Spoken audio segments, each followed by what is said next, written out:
Hello guys, welcome to our YouTube channel. So మనమైతే ఇలా ఒక ఇంపార్టెంట్ టాపిక్ మీద మాట్లాడబోతున్నాం. అదేంటి అని అంటే what is mean by stock market and how to invest and అసలు దాని basics. So first stock and market two parts గా డివైడ్ చేయాలి. సో స్టాక్ అంటే ఏంటి అని అంటే ఒక కంపెనీ. అర్థమవుతుంది. ఎగ్జాంపుల్ మనం ఒక రిలయన్స్ తీసుకుందాం. అదొక కంపెనీ ఉంది. సో ఈ కంపెనీని ఏమంటామంటే మనం ఒక స్టాక్ అని పిలుస్తాం. దాంట్లో షేర్స్ ఉంటాయి. అంటే షేర్స్ అని అంటే ఇప్పుడు కంపెనీకి కొంత అమౌంట్ ఉంటుంది. ఎగ్జాంపుల్ ఒక 50%, 60% లేదా 70% వాళ్ళ దగ్గర క్యాపిటల్ ఉంది. వాళ్ళకి ఇంకొక 30% రిక్వైర్మెంట్ ఉంటుంది. అంటే వాళ్ళకి అడిషనల్ గా అమౌంట్ కావాలి. అండ్ ఒకవేళ సన్ ఇన్వెస్టర్స్ వాళ్ళ షేర్ హోల్డ్ ఎవరైతే వాళ్ళ పార్ట్నర్స్ వాళ్ళ వీళ్ళు ఉంటారో వాళ్ళు ఎప్పుడైనా సడన్ గా హ్యాండ్ ఇచ్చిన ఒక టైప్ ఆఫ్ సెక్యూరిటీని వాళ్ళు ఎక్కువ చూసుకుంటారు. సో అట్లాంటి ఒక సెక్యూరిటీనే ఈ స్టాక్ మార్కెట్ లో వాళ్ళు పర్టికులర్ గా షేర్స్ రూపకంలో పెట్టుకుంటారు. సో ఈ 30% ఉంటది కదా, ఈ 30% క్యాపిటల్ ని గెయిన్ చేసుకున్నది షేర్ హోల్డర్స్ అంటే ఇన్వెస్టర్స్ దగ్గర నుంచి వాళ్ళు గెయిన్ చేసుకుంటారు. సో ఆ పవర్ ని జనరేట్ చేసి వాళ్ళు బిజినెస్ చేసి ప్రాఫిట్స్ మేక్ చేసి మనకు అమౌంట్ జనరేట్ చేయడం. అంటే వాళ్ళు మనకి ఎట్లా జనరేట్ చేస్తారంటే షేర్ రూపకంగా. దట్ మీన్స్ ఇప్పుడు 100 రూపీస్ నువ్వు దగ్గర కొన్నావు అని అంటే దాన్ని 120కి తీసుకెళ్లడం, 150, 200 అంటే వాళ్ళ ప్రాఫిట్ రేషియో పెరుగుతున్న కొద్దీ నీ షేర్ వాల్యూ అనేది ఇంక్రీజ్ అవుతుంది. సో అట్లా నీ షేర్ వాల్యూ ఇంక్రీజ్ అయింది అని అంటే ఆటోమేటిక్ గా నీ పోర్ట్ఫోలియో ఆ పాయింట్ అన్నమాట. So what is mean by stock అనేది మీకు ఒక క్లారిటీ అయితే వచ్చేసింది. So what is mean by market? Market అంటే ఏంటి? ఇప్పుడు మీరు ఏ మార్కెట్ అయినా చూడండి, విచ్ మీన్స్ కూరగాయల మార్కెట్ దగ్గర నుండి ఎంత పెద్ద మార్కెట్ దగ్గరనైనా కానీ మీకు రెండే ట్రాన్సాక్షన్స్ కనిపిస్తాయి. Either buy or sell. Buyer and seller మాత్రమే ఉంటారు. వీళ్ళిద్దరి మధ్యలో ఒక జరుగుతుంది ట్రాన్సాక్షన్. సో దాన్ని అది ఒక ప్లేస్ లో జరుగుతుంది. సో ఆ ప్లేసే మార్కెట్ అని అంటారు. వీళ్ళిద్దరి మధ్యలో జరిగే transaction buying and selling. So ఈ ప్లేసెస్ ని వీటన్నిటిని ఒక దగ్గర గ్యాదర్ చేసి పర్టికులర్ గా దానికి పెట్టిన పేరే stock market. So stocks companies అన్ని ఒక దగ్గర ఉంటాయి. మార్కెట్ అనేది అక్కడ జరుగుతుంది. ఏడా బయ్యర్ ఇంకా సెల్లర్ ఇద్దరు ఒక దగ్గర ఉండి వాళ్ళ షేర్స్ ని కొంటూ అమ్ముతారు. సో ఇట్లా కొంటూ అమ్మేదాన్ని ఏమంటారంటే స్టాక్ మార్కెట్ అంటే. సో ఇక్కడికి మీకు ఒక బేసిక్ అయితే ఐడియా వచ్చి ఉంటుంది. So what is mean by stock market and what is mean by buying and selling of shares అని చెప్పేసి. సో నెక్స్ట్ ఇంకొక టాపిక్ ఏంటి అని అంటే ఇప్పుడు స్టాక్ మార్కెట్ గురించి మీకు అర్థమైంది. So what is mean by investing and what is mean by trading. Trading వేరు, అంటే ఇన్వెస్ట్మెంట్ వేరు, ట్రేడింగ్ వేరు. ఇవి రెండు డిఫరెంట్ జోన్ లో నడుస్తాయి. ఎప్పుడైనా గుర్తుపెట్టుకోండి. ఇన్వెస్ట్మెంట్ కి ఎప్పుడైనా కానీ ఒక ఎక్స్పైరీ పీరియడ్ ఆఫ్ టైం అనేది ఉండదు. గుర్తుపెట్టుకోండి ఇన్వెస్ట్మెంట్ కి ఎప్పుడు కూడా. బట్ ట్రేడింగ్ కి మాత్రం దానికి ఒక పీరియడ్ ఆఫ్ టైం ఉంటుంది, ఎక్స్పైరీస్ ఉంటాయి. అంటే ఒక పర్టికులర్ టైం వరకే నువ్వు దాంట్లో ట్రేడ్ చేయడానికి ఉంటుంది. ఆ తర్వాత దాని లెవెల్ అయిపోయిన తర్వాత you do not have any chance to trade in the particular trade areas.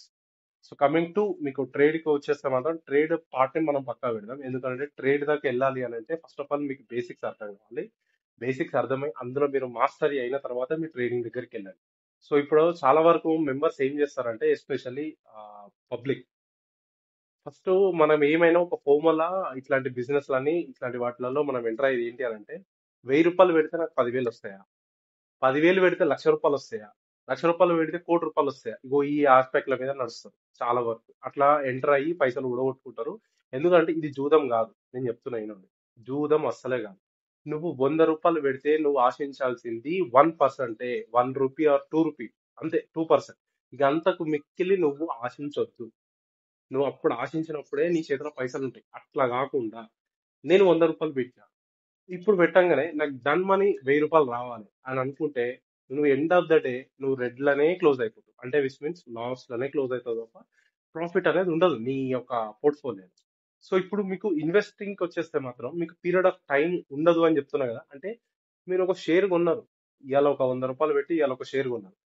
ఒక 30 సంవత్సరాలు లేకపోతే ఎగ్జాంపుల్ ఈ నుంచి ఒక 6 మంత్స్ తీసుకో, లేకపోతే 1 ఇయర్ తీసుకో. ఇది ఎట్లా అంటే లాంగ్ టర్మ్ లో ఉండేటోళ్ళకి ఎప్పుడైనా కానీ గుర్తుపెట్టుకోండి, లాంగ్ టర్మ్ ఎవరైతే 10 నుంచి 20 సంవత్సరాల లైఫ్ ని మార్కెట్ లో చూస్తారు ఎట్లుంటది అనేది, ఆ చూసిన వాడు మాత్రమే ఎప్పుడు గ్రీన్ లో ఉంటాడు. Green means profit. వాడు 100 రూపాయలు పెట్టినా గానీ వాడు ఎండ్ ఆఫ్ ద డే వచ్చేసరికి వాడు అమౌంట్ బయటికి తీయడం మాత్రం ప్రాఫిట్ లోనే తీస్తాడు. లాస్ అనే ముచ్చటే ఉండదు. ఇది గుర్తుపెట్టుకోండి. నేనైనా కాదు, మీరు ఎంత మందిని ఎక్కడైనా మీరు కనుక్కోండి, లాంగ్ టర్మ్ ఇన్వెస్టర్స్ అసలు లాస్ అయిన దాఖలా లేవు. మీకు లైవ్ ఎగ్జాంపుల్స్ చెప్పాలంటే వారెన్ బఫెట్ గానీ, లేకపోతే Mark Douglas which means one of the best writings in trading in the zones. And మళ్ళీ ఇంకొకటి ఇంకా బెస్ట్ బాగా మీకు ఏమంటే హర్షద్ మెహతా. అండ్ మనకు బాగా తెలిసిన స్టోరీ హర్షద్ మెహతా ఒకరు ఉన్నారు. ఇంకా బెటర్ పర్సన్ ఎవరు ఉన్నారంటే రాకేష్ జుంజన్ రీసెంట్లీ మనకు 2020 వల్ల ఆ టైంలో చనిపోయిన ఉండే person. So the greatest investors వాళ్ళు ఇప్పటికీ వాళ్ళ ఒక share holding worth Apollo tyres లో హర్షద్ మెహతా వాళ్ళది టిల్ 500 క్రోర్స్ వరకు ఉంది. వాళ్ళకు మంత్లీ ఆర్ ఇయర్లీ డివిడెండ్ వాళ్ళకి వచ్చేది సింపుల్ 300 అబౌవ్ క్రోర్స్ వచ్చేస్తుంది. ఇది డివిడెండ్ మాత్రమే, షేర్ హోల్డింగ్స్. డివిడెండ్ అంటే అది సపరేట్, మీరు ఇన్వెస్ట్ చేసిన తర్వాత మీకు వచ్చే అమౌంట్ అది అది ఎట్లుంటది, దాని ప్రాసెస్ ఎట్లుంటాయి ఏంటి అనేది మనం స్టెప్ బై స్టెప్ మనం తెలుసుకుందాం. సో మీకు ఇక్కడ ఏంటి అని అంటే what is mean by stock market and what is mean by investment అనే ఒక చిన్న ఆస్పెక్ట్స్ మీద మీకు ఒక చిన్న అవగాహన కోసం అని చెప్పేసి అయితే మనం ఈ వీడియో చేసినట్టు. సో ఇక్కడ దాకా మీరు వీడియో చూసారంటే అబ్సల్యూట్లీ మీకు వీడియో నచ్చే ఉంటుంది. సో ప్లీజ్ గాయ్స్ ఒక్కసారి లైక్ చేయండి అండ్ తప్పకుండా సబ్స్క్రైబ్ చేయండి ఛానల్ ని. సో దీన్ని నేను సిరీస్ వైజ్ గా స్టార్ట్ చేస్తున్నా. అంటే ఇప్పుడు ఫస్ట్ బేసిక్స్ గురించి చెప్పాను. సో రేపు ఇన్వెస్ట్మెంట్ ఎలా చేయాలి అండ్ ట్రేడ్ గురించి ఏంటి అండ్ డివిడెండ్స్ అంటే ఏంటి, ఐపీఓస్ అంటే ఏంటి, మ్యూచువల్ ఫండ్స్ అంటే ఏంటి, సో ఇంకా కొంచెం ఈటీఎఫ్స్ అంటే ఏంటి అండ్ గోల్డ్ బాండ్స్ ఇంకా కమోడిటీస్ అన్నిటి గురించి, ఈక్విటీస్ ఇంకా Nifty, bank Nifty, bank X, ఇవన్నిటి గురించి కూడా మనం రెగ్యులర్ ప్రాసెస్ లో కంటిన్యూస్ గా మనం మాట్లాడుకుంటాం అండ్ దాని గురించి మీరు నేర్చుకుంటారు. అండ్ నేర్చుకున్న తర్వాత 100% ఎవరో ఒకరు చెప్తే మీరు ఇన్వెస్ట్ చేయాల్సిన అవసరం మీకు ఉండదు. మీ అంతలో మీరే అనలైజ్ చేసుకొని ఫండమెంటల్స్ కానీ టెక్నికల్స్ కానీ అన్నిటిని కూడా ఈవెన్ మెంటల్ అనాలిసిస్ తో సహా మీ అంతలో మీరే అనలైజ్ చేసి మీ అంతలో మీరే ఆటోమేటిక్ గా షేర్స్ కొనుక్కునేటట్టుగా, అంటే మీరు ఎందులో ఇన్వెస్ట్ చేయాలి ఏంటి అనేది మీరు అనలైజ్ చేసుకునే విధంగా మనమైతే హెల్ప్ చేస్తాం. అంటే విచ్ మీన్స్ మీకు ఒక నాలెడ్జ్ వస్తుంది. నాలెడ్జ్ వచ్చింది అంటే అదొకటి చాలు, ఆటోమేటిక్ గా మీకు ఆ బ్యాంక్ అకౌంట్ లో రెవెన్యూ అనేది జనరేట్ అవుతుంది.